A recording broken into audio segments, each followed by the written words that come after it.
இப்போ எங்கட பல் பாதிப்படைகிறது எப்படி? நாங்கள் சொன்னோம் பச்சூத்தை என்று சொல்லுவோம் இல்லை, பச்சூத்தை. அந்த பச்சூத்தை வாரது எப்படி?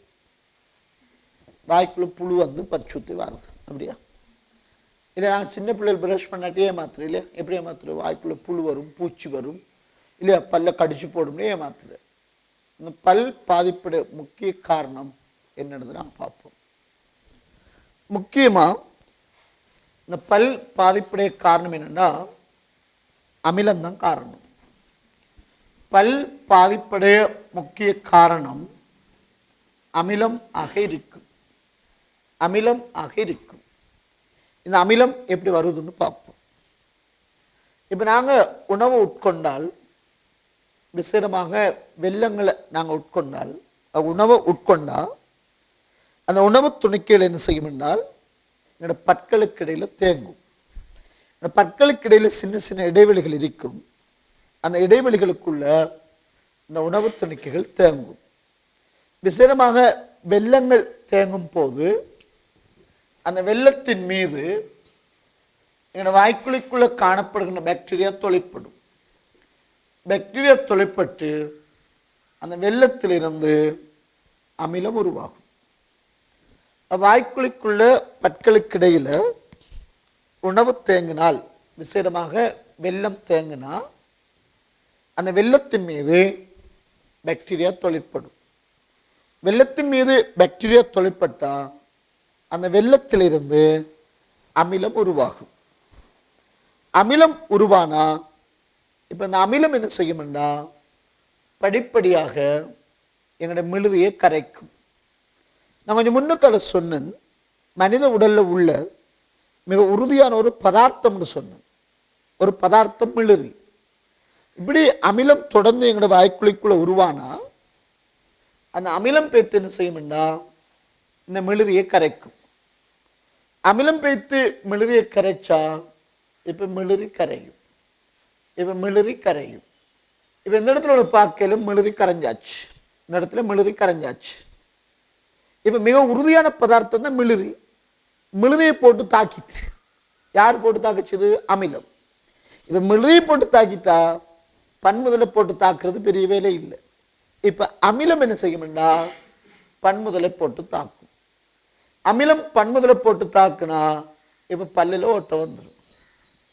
பல்லில ஓட்டம் வந்தா இப்ப உட்புறமாக அமிலங்களும் பாக்டீரியாவும் போகும். அமிலங்களும் பாக்டீரியாவும் போய்த்து உள்ளே இருக்கிற குருதிக்கலன் தாக்கும். உள்ளே இருக்கிற குருதிக்கலன் தாக்குனா இப்ப குருதிக்கலன் சிதையும். குருதிக்கலன் சிதைஞ்சா குருதி கசியும். குருதி கசஞ்சா எங்களோட முரசு கூடாக அந்த குருதி வெளியேற்ற பிரிக்கும். அந்த முரசு கூடாக குருதி என்ன செய்யும்னா படிப்படியா வரும். அதுதான் எங்களுக்கு சில நேரங்களில் என்ன செய்யும், முரசுக்குள்ளால் இரத்தம் வரும். அப்படி நாங்க பல் பாதிக்கப்பட்டிருக்குது, பல் பாதிக்கப்பட்டிருக்குது. அப்ப இவ்வாறு அமிலம் தொடர தொடர தொடர இப்படி பத்தலை எல்லாம் என்ன செய்யும், அரிக்கப்பட்டு அப்படி பல் என்ன செய்யும், அப்படி சூத்திய மாறி அப்படி விழுந்து போகும். இப்ப நாங்க காண்றோம் நிறைய சின்ன பிள்ளைகளுக்கு, சில பிள்ளைகளை பார்த்தா பாவமாயிக்கு. சின்ன பிள்ளை பல்லில் நல்லா அடிக்கப்பட்டு அந்த மரசோட கொஞ்சம் ஒட்டிக்கும், கருப்பாய்க்கும், அசிங்கமாய்க்கும் இல்லையா. காய்க்காரி பெருமையா பேசுவா, என்னோட பிள்ளை நல்லா சாக்லேட் திங்கிற, என்னோட பிள்ளை நல்லா சுவிங்கி திங்கிற, அதுதான் இப்படி என்னோட பள்ளி பேய்த்து செருப்பால் அடிக்கணும். யாருக்கு? அம்மாக்காரிக்கு. அம்மாக்காரிக்கு செருப்பால் அடிக்கணும். ஏன்? சாக்லேட் கொடுத்ததுக்கா? பாப்பா தானே வாங்கிட்டு வந்து பாப்பாக்கு தான் அடிக்கணும் அப்படியா? இல்லை, இது பிள்ளை. இது யார பிள்ளைன்னா தாயிட பிள்ளை. யார பிள்ளை? தாயிட பிள்ளை. அப்ப நிறைய சாக்லேட்டை கொடுக்குற, நிறைய சுவிங்கத்தை கொடுக்குற, அப்ப வெள்ளத்தின் அளவு கூட. இப்ப அமிலம் உருவாகி உருவாகி உருவாகி என்ன செய்யும் என்றால் அந்த குழந்தையின் பல் வந்து மென்மையாய்க்காது, மென்மையாய்க்கும். அப்ப இலகுவாக மிழுதி கரையும், பன்முதல் கரையும். இப்ப அங்க பற்சூத்தை வரும். பார்த்தா வாய அசிங்கமாய்க்கும். பிள்ளை அழகான பிள்ளை, வாயத்திறந்தா சிங்கம், வாயத்திறந்தா சிங்கம். என்ன காரணம்? இந்த இனிப்பு காரணம். ஏன்? வெள்ளத்தின் மீது பாக்டீரியா தொலைப்பட்ட அமிலம். அமிலம் உருவான மிழுதியை கரைக்கும். கரைஞ்சா முடிச்சு. அப்ப நாங்க என்ன செய்யக்கூடாது? பிள்ளைக்கு சுவிங்கம் சாக்லேட் கொடுக்க கூடாது அப்படின்னு நான் சொல்ல வர இல்லை. நீ கொடுக்கலாம், பிரச்சனை இல்லை. அந்த பிள்ளையை நீங்க என்ன செய்யணும் என்றால் தூங்க வைக்க முதல்ல அந்த பிள்ளை நீ கட்டாயம் ப்ரஷ் பண்ண வைக்கணும். தூங்க வைக்க முதல்ல கட்டாயம் நீங்கள் அந்த பிள்ளையை ப்ரஷ் பண்ண வைக்கணும். நீங்கள் ப்ரஷ் பண்ண வைக்காட்டி பிள்ளை தூங்கிடும்.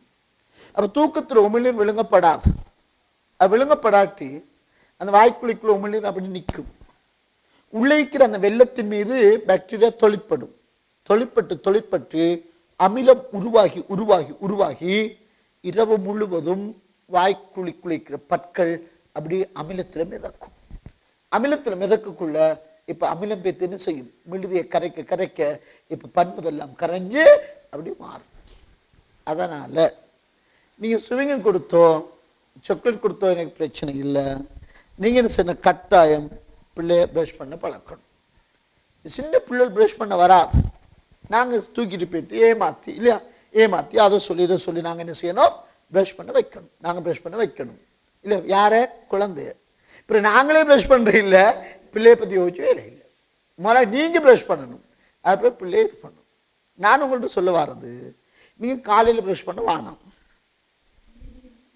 காலையில் ப்ரஷ் பண்ணாலும் வேணாம், அது பிரச்சனை இல்லை. ஆனால் இரவுல தூங்க முன்னுக்கால கட்டாயம் நீங்கள் ப்ரஷ் பண்ணணும். இப்போ நீங்கள் காலையில் ப்ரஷ் பண்ண வைப்புமே, காலையில் ப்ரஷ் பண்ண இல்லை. இப்போ நீங்கள் காலையில் வாயை கொப்பளிச்சுட்டு டீயை குடிக்கிறீங்க. வாய்க்குழிக்குள்ள இருக்கிற பாக்டீரியா, வாய்க்குழிக்கிற ஜராவை எல்லாம் இறைப்பைக்குள்ளே போகும். இப்போ இறைப்பைக்குள்ளே போனால் இறைப்பை அமில ஊடகம் கதைக்க போகிறோம், நிறைவே கதைக்க போகிறோம். உள்ள HCl இருக்குது, pH 1.2 கிட்டத்தட்ட. அமில ஊடகத்தில் பாக்டீரியா அழியும். அப்போ நீங்கள் வாயை கொப்பளிக்கிறீங்க, டீயை குடிக்கிறீங்க, வாய்க்குழிக்கிற ஜராவையெல்லாம் சேர்ந்து இறைப்பைக்குள்ளே போகும். பாக்டீரியா இறைப்பைக்குள்ளே போகுது. அங்கே இருக்கிற அமிலத்தில் இந்த பாக்டீரியா கொல்லப்படுவது. இப்போ உங்களுக்கு பாதிப்பு இல்லை. அப்போ நீங்கள் காலையில் ப்ரஷ் பண்ண வேண்டிய தேவையில்லை. ஆனால் அடுத்த கடமுனுக்கு வாயை திறந்துருவானோ. அடுத்த கடமுனுக்கு வாயை திறந்தா பாவம் அநியாயமா அந்த மனுஷன் உயிர் இழக்க வேண்டி வரும். அடிக்கிற நாத்தத்தில் மயக்கம் போட்டு அப்படி உள்ளக்குள்ள பக்கத்தில் ஒரு கல் ஒன்று கிடந்து அவர் தலை அடிபட்டு அவர் மண்டையை போட்டுருவார். அப்போ அதனால் நீங்கள் என்ன செய்யுங்கண்டா, காலையில் ப்ரஷ் பண்ணாட்டிலும் பிரச்சனை இல்லை. பண்ண வேணாம்னு சொல்ல வரையில் பண்ணாட்டி இப்படி தான் நடக்கும்.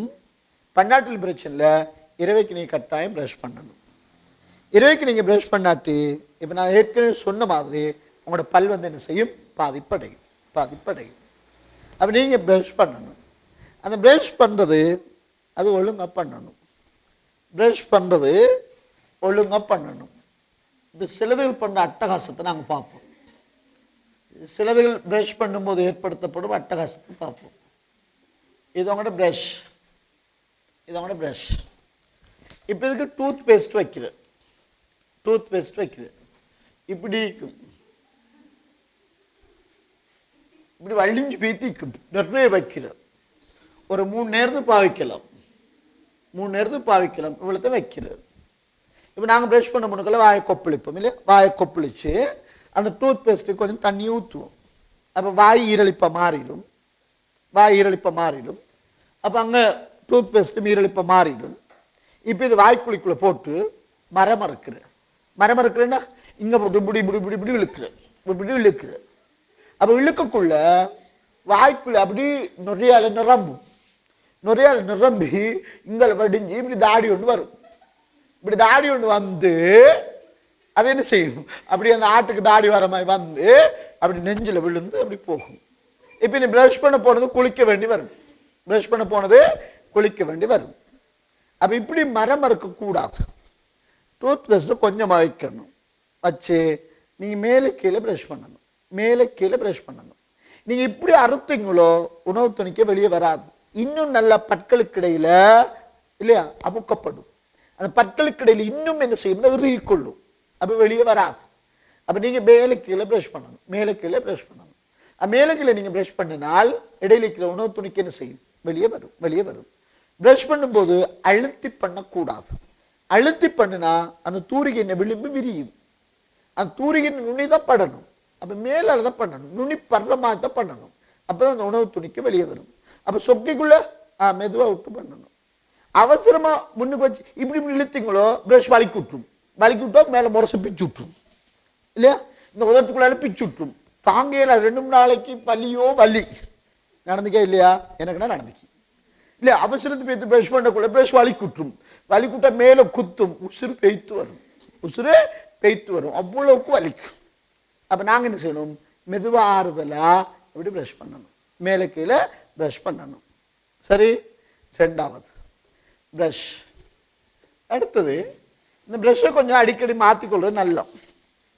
சிலதுகள ப்ரஷ் இப்படி தான் நிற்கும், இப்படி தான் நிற்கும் சிலதுகள ப்ரஷ். அந்த விரிஞ்சு போய்த்து பழைய தும்பு தெரியுமா நிற்கும், விரிஞ்சு போய்த்து பழைய தும்பு தெரியுமா நிற்கும் இப்படி. இப்போ அதால ப்ரஷ் பண்ணுறேன், அதால ப்ரஷ் பண்ணுறேன். அவன் நடுவில் ஒன்றும் இல்லை, இப்படி விரிஞ்சு போய்த்து அந்த எவரடி பெட்டியில் வர அந்த இல்லை பூனைக்கு மீசோண்டிக்கும் அது மாதிரி இப்படி இருக்கும். அப்போ இதால் ப்ரஷ் பண்ணி எந்த பிரயோசனமும் இல்லை. இது சரி பரவாயில்லை. சிலர்களோட ப்ரஷ்ஷை பார்க்கல அவ்வளோக்கு கன்றாவியாய்க்கும் ப்ரஷ் இல்லையா, இந்த இடத்துல காணும் இப்படி இருக்கும், இங்கெல்லாம் இல்லை முடிஞ்சு. அதில் இருக்கிற அந்த அந்த அந்த இல்லையா தூரிகை அந்த விளிம்புகள்லாம் கலண்டு இப்படி கொஞ்சம் ஒட்டிக்கிட்டு இருக்கும். சும்மா பொய்க்கு ப்ரஷ் பண்ணணும், பொய்க்கு ப்ரஷ் பண்ணணும், அவ்வளோக்கு தேஞ்சு போய் தீக்கும், அவ்வளோக்கு தேஞ்சு போய் தீக்கும். அப்போ இந்த ப்ரஷ்ஷை கொஞ்சம் என்ன செய்யணும், மாற்றிக்கொள்ளணும். அடுத்தது இப்போ நாங்கள் இரவில் ப்ரஷ் பண்ணியாச்சு, மழை நாள் வேற கூதலை வரைக்கும் ப்ரஷ் பண்ணிட்டு வந்துட்டோம். கர்மம் கோழிக்கூட்டு வாழைப்பழமைக்கு திங்க மறந்துச்சு. இப்போ போய்த்து படுத்தாச்சு, படுத்தா மனசு விடுவதில்லை, மனசு ஒரு பிராந்தியே அதை என்ன செய்யும் இழுத்துட்டு வந்து இப்படியா தின்னும் அப்படின்னு மெத்துவாக கடிக்கிறேன், மெத்துவாக கடிச்சு மெத்துவாக விழுங்குது அப்படி போய் படுக்குது, வேலையே இல்லை. திருப்பி அங்கே யார் சேர்ந்துச்சு, வெள்ளம் சேர்ந்துட்டு திமிரி உங்களுக்கு பல் ஆகாமல் போகும். அப்படி சந்தர்ப்பம் வந்தால் நீங்கள் சாப்பிடணும்னு நினைச்சா சாப்பிட்டு போட்டு திருப்பி என்ன செய்யணும், ப்ரஷ் பண்ணணும். சிலதில் என்ன செய்கிற பல்லில் படாமல் பிடிச்சி அப்படி உள்ளுக்கு வச்சு அப்படி விழுங்குற காரணம், அப்படி விழுவுக்குள்ள உடலில் சிக்கி ஆள் போய் சேர்ந்துடும். அப்போ அந்த இடங்களில் அவதானம் தேவை. அடுத்தது இந்த டூத் பிக் யூஸ் பண்ணுற விஷயம். டூத் பிக் யூஸ் பண்ணுறது நல்லமா, நல்லமில்லை, நல்லமில்லை. டூத் பிக் குச்சி நல்லமா யூஸ் பண்ணுறது இல்லை, என்ன நடக்கும் இப்போ அதை போட்டு நாங்கள் இல்லையா இது பண்ணக்குள்ள பல் விரிஞ்சு போயிடும், பல்லுக்கிடையே என்ன வந்துடும், இடைவெளி வந்துடும், இடைவெளி வருமா இல்லையா வரும். அது டூத் பிக்மா அளவாங்க இல்லை. இப்போ அளவாங்க இருந்தால் நாங்கள் உள்ளே போட்டு தின்றோம், அப்போ தான் இடைவெளி வரும். அளவாங்க போட்டு தின்றீங்க, அளவாங்க போட்டு தின்றுனா இடைவெளி வரும். அது டூத் பிக் நுண்ணிய கூர், அதை போட்டு இதுக்குள்ள உணவு துணிக்கு அப்படி நாங்கள் எதுவும் எடுத்துடுறோம். நாங்கள் பல்லு பிடிச்சண்டே இல்லை, இதில் இருக்கிறத எதுவும் அப்படி குத்தி அப்படி எடுக்கிறோம், எதுவும் அப்படி குத்தி எடுக்கிறோம். விளைச்சோம் அதுக்கு டூத் பிக் யூஸ் பண்ணுமோ போட்டு தெண்ட தேவையில்லை. இப்போ சில நேரம் சொக்கைக்குள்ள உள்ளுக்குள்ளே போய்த்து உள்ளுக்குள்ளே போய்த்து வேறு சிரிக்கொள்ளும், ப்ரஷ் பண்ணாலும் வராது. ஏன் சில பேருக்கு பல் இடைவெளி, அப்போ ப்ரஷ் பண்ணாலும் வராது. இப்போ நாங்கள் என்ன அப்படி போய் படுத்தா என்ன நடக்கும், சும்மா அந்த மாதிரி ஆவைக்கு முழுக்க பிரியாணி சாப்பாடு ஆயிக்கும். யாருக்கு, வாய்க்குள்ள வைக்கிற பாக்டீரியாவுக்கு. அதுக்கு ஒவ்வொன்று சந்தோஷமாயிக்கும், எல்லாரையும் கூப்பிட்டு வாங்கடா சாப்பிடுவோம் அப்படின்ட்டு. அப்போ எல்லாரும் சேர்ந்து விளையாடும், பல்லு நாசம். அப்போ டூத் பிக் யூஸ் பண்ணிட்டு ஒரு யூஸ் பண்ணி வீசிடணும், மரத்துக்கு அதுக்கு பேசல வைக்கிற இல்லை. விளைச்சவங்களுக்கு மெதுவாக யூஸ் பண்ணுவோம், நுனியை போட்டு அந்த உணவு துணிக்கை நீக்கி போட்டு நீங்கள் என்ன செய்யலாம், இது பண்ணி